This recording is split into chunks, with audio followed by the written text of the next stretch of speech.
রাজশাহীর গোদাগাড়ী উপজেলার দেওপাড়া ইউনিয়নের ঈশ্বরীপুর গ্রামে একটি লেয়ার মুরগির খামারের দুর্গন্ধ ও মাছির উপদ্রবে জনজীবন বিপর্যস্ত হয়ে পড়েছে। খামারে দীর্ঘদিন ধরে মুরগির বিষ্ঠা জমে থাকা এবং দুর্গন্ধনাশক ব্যবহার না করায় আশেপাশের পরিবেশ মারাত্মকভাবে দূষিত হচ্ছে বলে অভিযোগ করেছেন স্থানীয়রা। এমনই পরিমাণ মাছির অত্যাচার, প্রচুর মাছির অত্যাচার। একটা খাওয়া যাচ্ছে না, ভাতের ডাইলে তরকারিতে সবসময় ঢেকে ধোয়া যাচ্ছে না, এরকম অবস্থা আছে। এত ঘিন ঘিন করছে, পোকার অত্যাচার প্রচুর। এই মাছি নিয়ে আমরা কি করে এই বসবাস করব? খাবার খাইলে একটা রুটি বানাইতে গেলে ওই রুটিটাও মাছির সাথে পিষা যাচ্ছে। সরজমিনে দেখা গেছে খামারের ভেতর কয়েক সপ্তাহের বজ্র জমে রয়েছে এবং অসংখ্য মাছি উঠছে। এর প্রভাবে আশেপাশের ঘরবাড়িতেও দুর্গন্ধ ছড়িয়ে পড়েছে।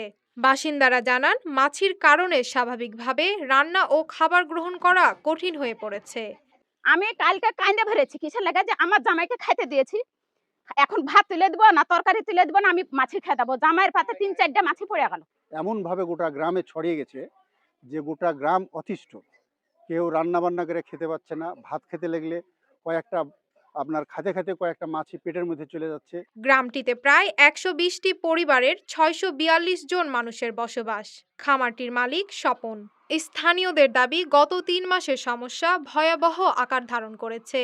এতে শিশু, বৃদ্ধ ও অসুস্থরা সবচেয়ে বেশি ভুগছেন।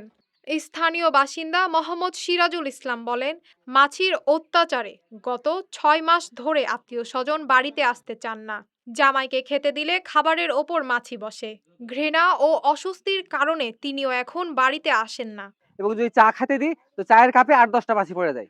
সেই চাও খাওয়ার সেই পরিবেশটা, খানা খাওয়া তো দূরেই থাক। আমার নিজের জামাইটাও আসতে পারে না, ধরেন আপনার ঈদ হয়ে চলে গেল, জামাইটা আসছে না শুধু মাছির ঘৃণার কারণে। এত পরিমাণ পরিবেশ নষ্ট হয়ে গেছে মাছির কারণে। অভিযোগের পর উপজেলা প্রশাসনের তদন্তে বিষয়টির সত্যতা পাওয়া গেছে।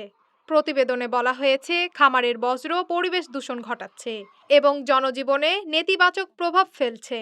প্রতিবেদনটি পরিবেশ অধিদপ্তরে পাঠানো হয়েছে। পরিবেশ অধিদপ্তরের পক্ষ থেকে জানানো হয়েছে, পরিবেশ সংরক্ষণ আইন লঙ্ঘনের প্রমাণ পাওয়া গেছে এবং দ্রুত আইনগত ব্যবস্থা নেওয়া হবে। এদিকে গ্রামবাসীর দাবি, দ্রুত বজ্র অপসারণ, দুর্গন্ধ ও মাছি নিয়ন্ত্রণ এবং নিয়মিত তদারকি নিশ্চিত না হলে এলাকায় বড় ধরনের জনস্বাস্থ্য ঝুঁকি দেখা দিতে পারে।